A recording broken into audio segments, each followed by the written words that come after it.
The Labour Party is shameless in telling Jewish people about anti-Semitism and not listening to what we say about it. Most Labour MPs did not vote for ceasefire. Okay, let Lisa just come back on that. Sorry, first of all, we make absolutely no apology for expelling anti-Semites from the Labour Party. Are you calling me an anti-Semite? They're shameless in conflating criticism of Israel with anti-Semitism. We took action on anti-Semitism, you know that as well as anybody. I just talked about my Jewish great-grandparents being refugees from fascism in Eastern Europe and bringing up their children and their grandchildren to always stand with the oppressed and never with the oppressor. And the first thing she said was, we've expelled all our anti-Semites from the Labour Party.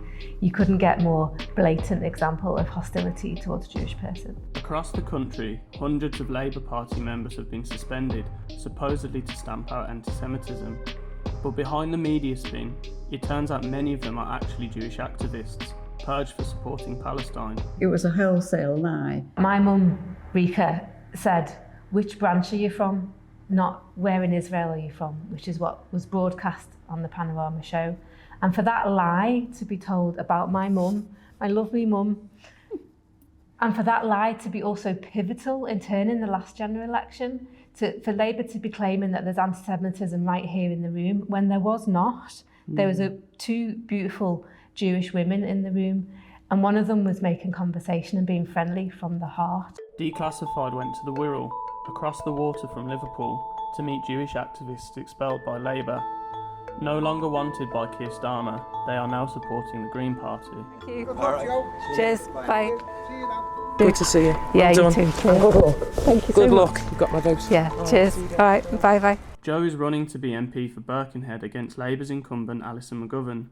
Ladbrokes has Joe at 16-1, coming second behind Labour, but in other places like Bristol, the Greens look likely to win, partly due to a backlash against Starmer's support for Israel. It could be quite close here. It's been a safe Labour seat for generations in Birkenhead, but Green councillors now have 10 out of 21 of the councillors in the constituency. More people voted Green than Labour in the last local elections, and many people are telling us on the doorstep that you're the only party that we hear from, and they want real change and real hope, and that's why they're voting Green. Are they losing votes here as well because of their policy on Gaza? Is that something that's coming up on the doorstep? Gaza is one of the top 3 issues that comes up. Starmer's treatment of pro-Palestine activists has proved so controversial that a wave of once loyal Labour members are now running against the party, even in his own constituency. The Labour Party treats its members very badly. On the Wirral, nationwide, it treats Jewish members even more badly.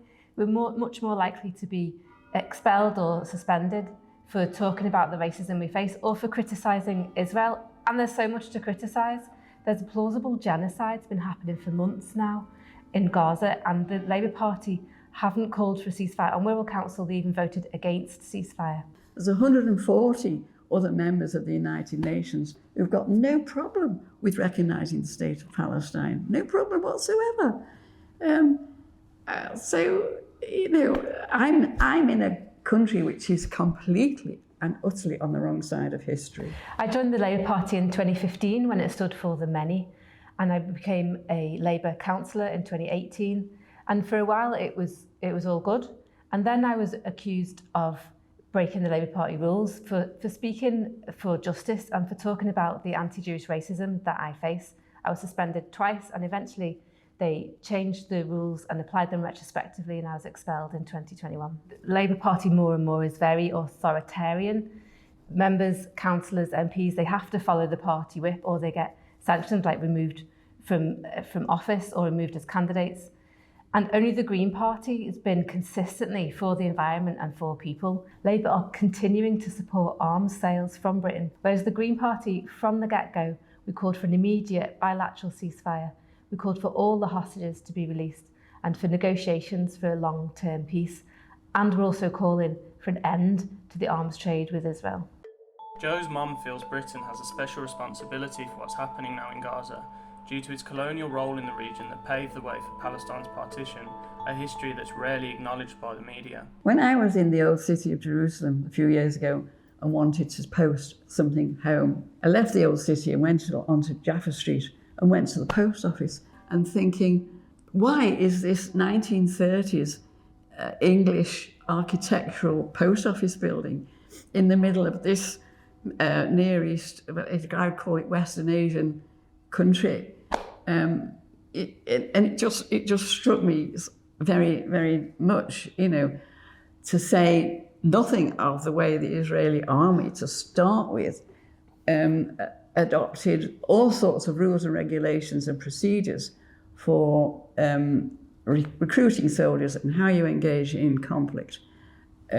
All taken from the British Army handbook or ways of conducting business.